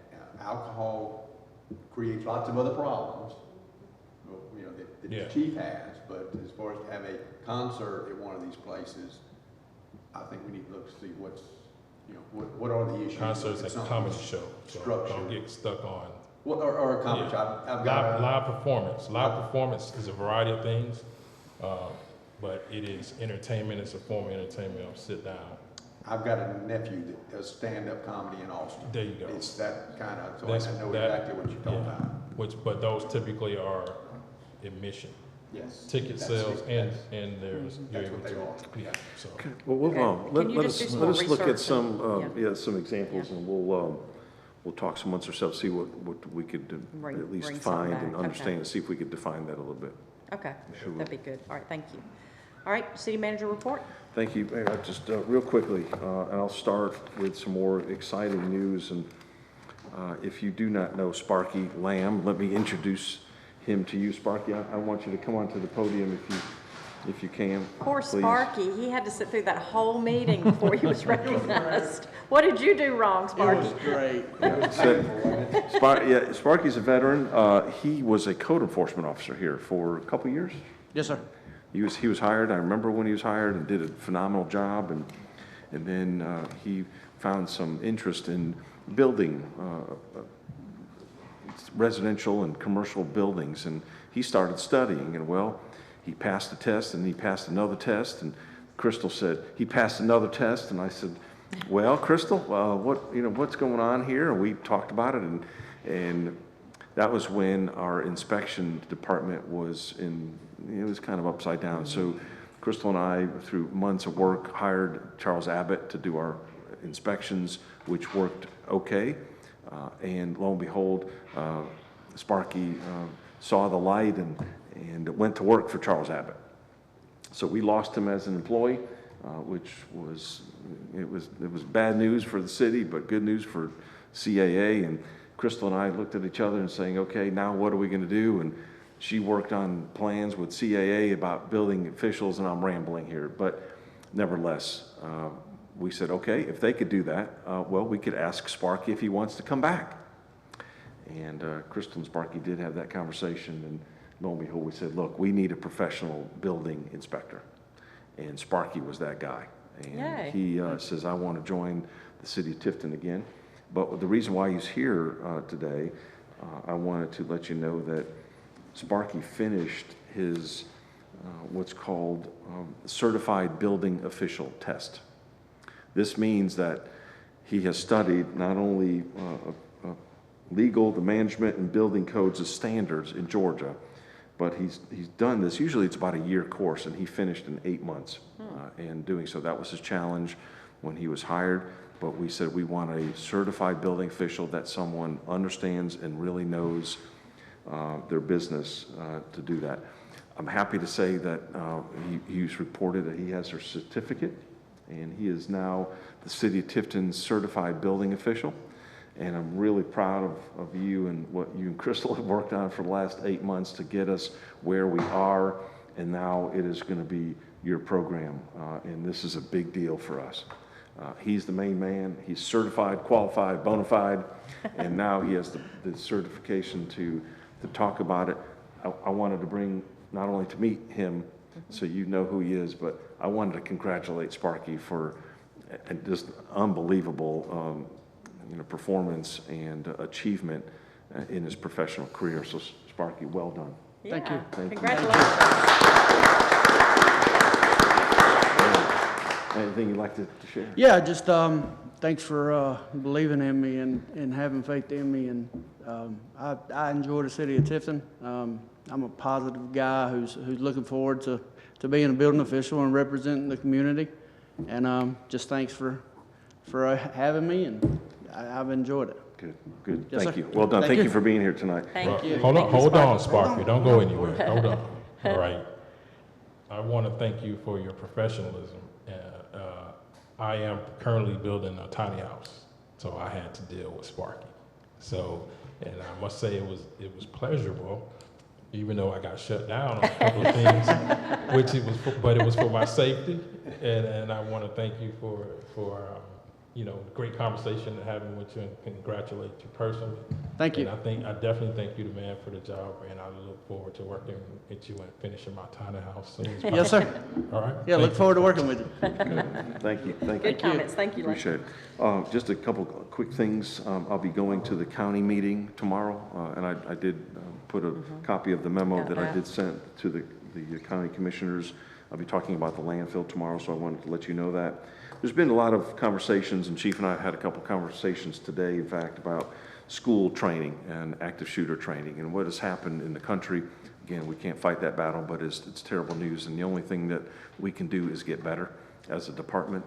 Chief has told me that we are going to be doing some accelerated active shooter training in July. This is a yearly event we have done in the past, but this is active training. And to further enhance not only officers' role, but how we do business if something should happen within the schools in this particular case. So this is as real as it gets as far as training, and hopefully we'll invite each of you when he kicks that off. But I wanted you to know that our department is going to go through that again, and obviously it's a very sensitive subject that we're going to take very, very seriously. So I wanted to share that with you, that Tifton Police Department is, it's on its way, and we've already had training, actually active shooter training in the last couple of years. So Chief understands that fully, what he has to do. Okay. Any questions on that? No, I think it's great that y'all I'm looking forward to taking action on it. I will tell you this, I went when they did it the last time, and you got to get your mind right. I cannot imagine. It was very upsetting to be in that school and you hear all the noise, and they don't know who's around the corner, and it's very, very upsetting. And it's I don't know how y'all do what you do, but my hat is off to you that you do it, and I'm very thankful for that, and that you go through this training, because the only way to know how to respond and how to react in such horrific circumstances is to learn and train and train and train and train so that it becomes second nature. And you need to go and experience this when they do it again. I will not be, I mean, it's very upsetting. And it's very moving. But those men and women, when they're in there going through that training, it is serious. I mean, it's, you know, it's tough, but they did it. And so if you can go and be a part of that, get your mind ready and go, because it's difficult. Well, we'll keep you posted on that. I just want to share, there's a lot of talk about it, and obviously it's serious business to us as well, so we need to be prepared. Hayward's birthday tomorrow, so happy birthday, Hayward. Happy birthday. Oh my God! You know, the last time we had a birthday, we sang in here. Should we sing? Let's go. The last time there was a birthday, It's not till tomorrow. we sang. At Jack's birthday, we sang. Should we sing to you tonight? I would like Jack to sing happy birthday. Let's go. Start it off, Jack. Come on, Jack. Stand down there, I've got the camera on and I want to be on. Let's go. Come on. Let's go. Everybody else can bring ready, set, Happy birthday to you. Happy birthday to you. Happy birthday, dear Hayward. Happy birthday to you. Thank you, Hayward. I want, thank you. I want to finish up with two things. Two things that are very important to you. I'm going to ask Jeff he has a quick presentation about alleyways, and Crystal's going to finish up with demolition on some properties, if that's okay. So, Stephen, roll the. That's really You're ready to go. Here we go.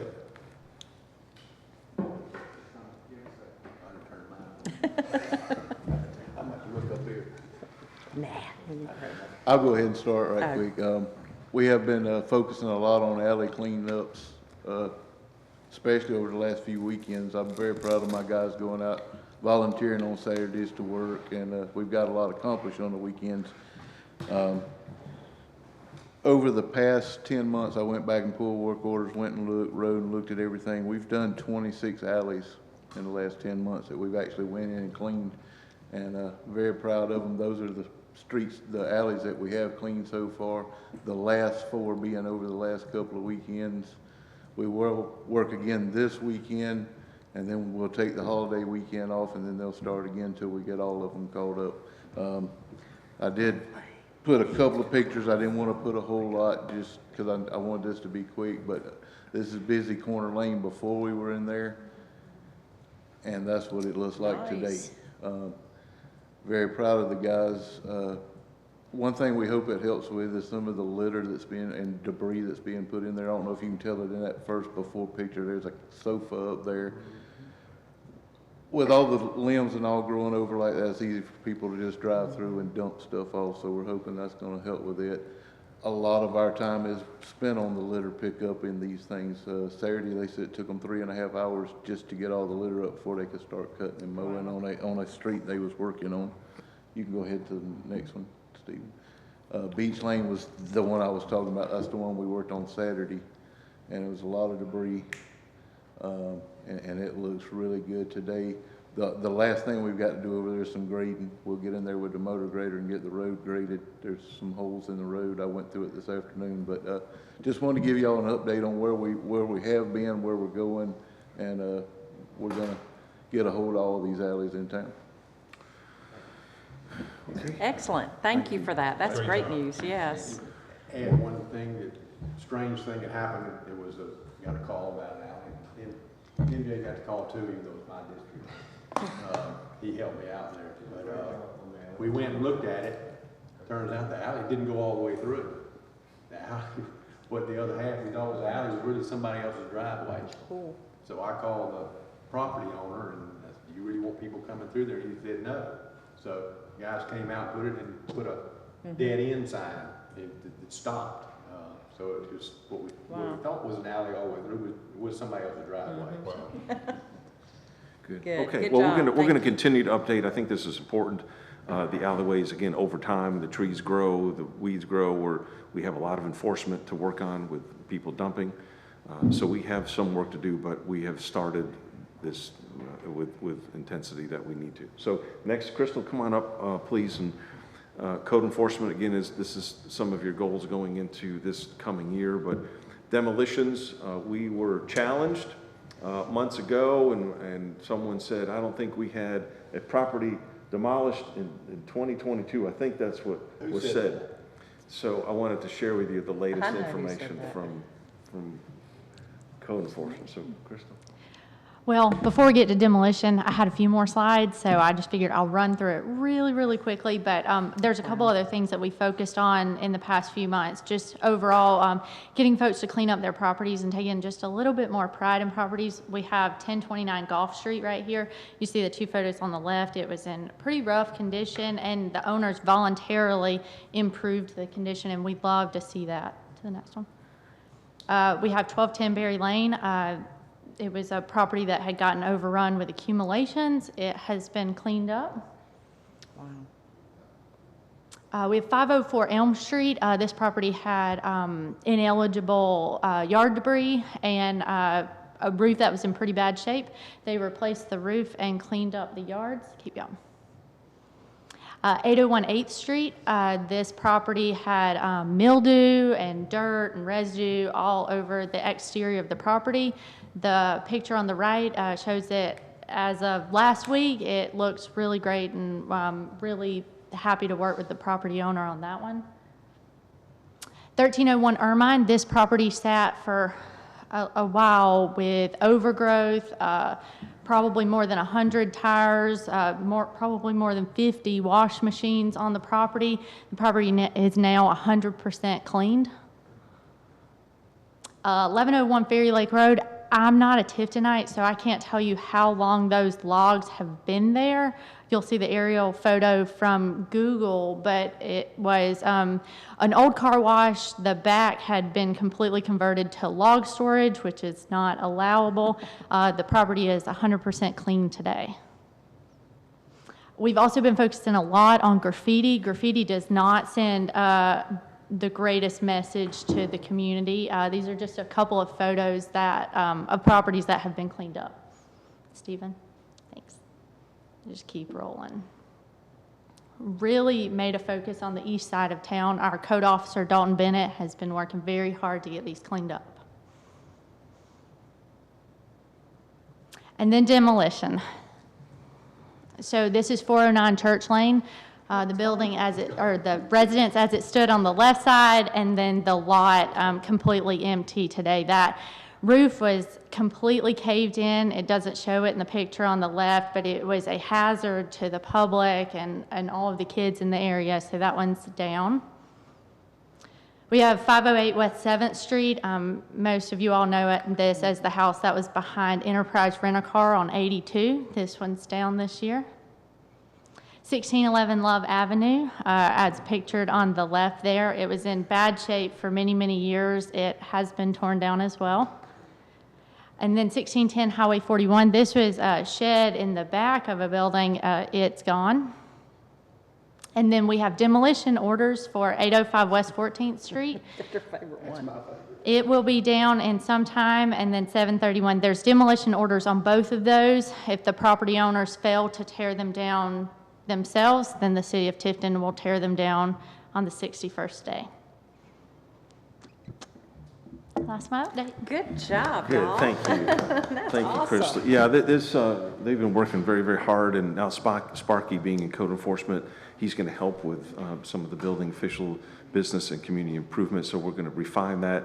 But most specifically, when code enforcement officers get done and they're at the finish line, both Elizabeth and Rob are helping us tremendously in court to say, hey, Judge, we've tried everything, and there's only one thing left to do, and that's where you're going to see the results, where we could probably have 4 or 5 pages of houses being demolished. So we're off to a good start, and this is how important it is, how we, again, a lot of people just put us off, and we don't need any continuances on things like this. We just need to move on, see the progress, And with our new ordinance concerning nuisances, Nuisances. it should make it more difficult to allow for demolition by neglect. And see, So- Rob, now I can no longer say, no house has been demolished since I've been on the council. That's right. Well, I tell you, Elizabeth, I had to give her credit. She's, I've been pretty busy, but her and Crystal and now Sparky, they really have things lined up as far as who's doing what, good timelines, Good. good communications. So things are really moving on both ends, so Good. let's Good, thank you. Thank I you, know. Crystal, thank you, Yes. Elizabeth, and thank you, Sparky.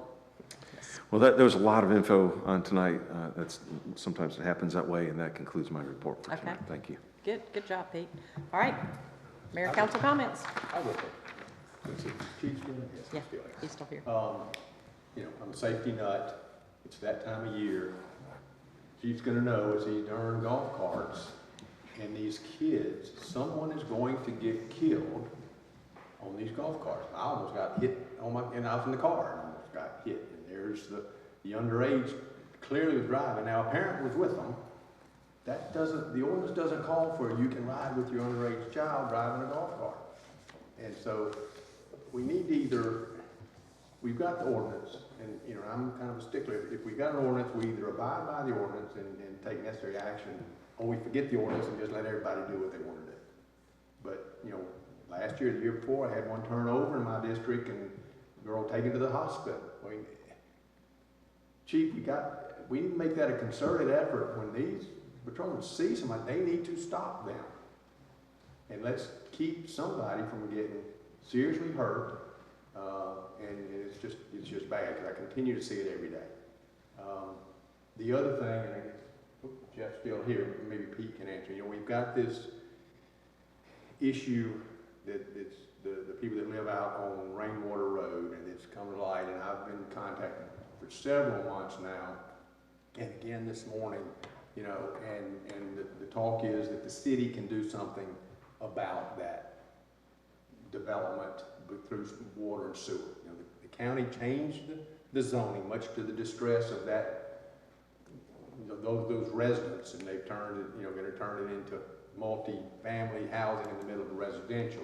Wasn't our issue, but now they're saying the city can stop this. And so I talked to Jeff, I talked to Pete, and I asked Pete to, give us an update on what can the city do and what can't the city do from a legal point of view on the water and sewer. Okay. Well, that particular new development is in the county, and services are available in that particular area. I've learned today that the plans have been submitted, have been run through the proper channels, so it is 100% ready to go as far as water and sewer services. So that, as far as availability, that is everything. They followed all the proper protocol, even if it's in the county. We do both for the city and the county. So we have checked all those boxes.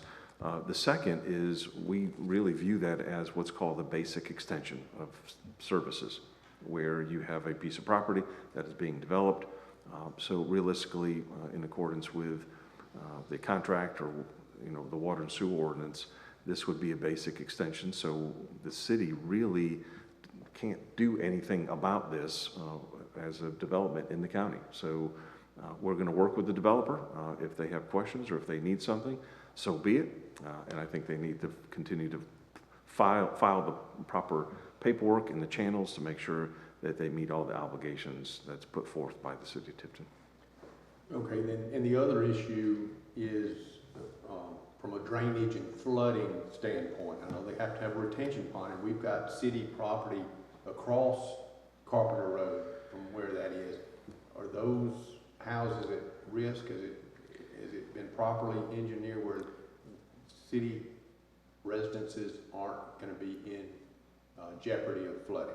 I have not looked at that portion of the plans myself, but if it's built to today's standards for soil erosion and for flooding, then it has to be done in accordance with the whole footprint of the property. So I'm assuming that it is done correctly, especially if there's detention on site for the 50-year, 100-year flood, and that's part of the engineering analysis that their developer should have done. So I would say that Unless there's some type of mistake, which I don't think there is, then city residents, I think, are going to be okay with stormwater that's held on that particular property.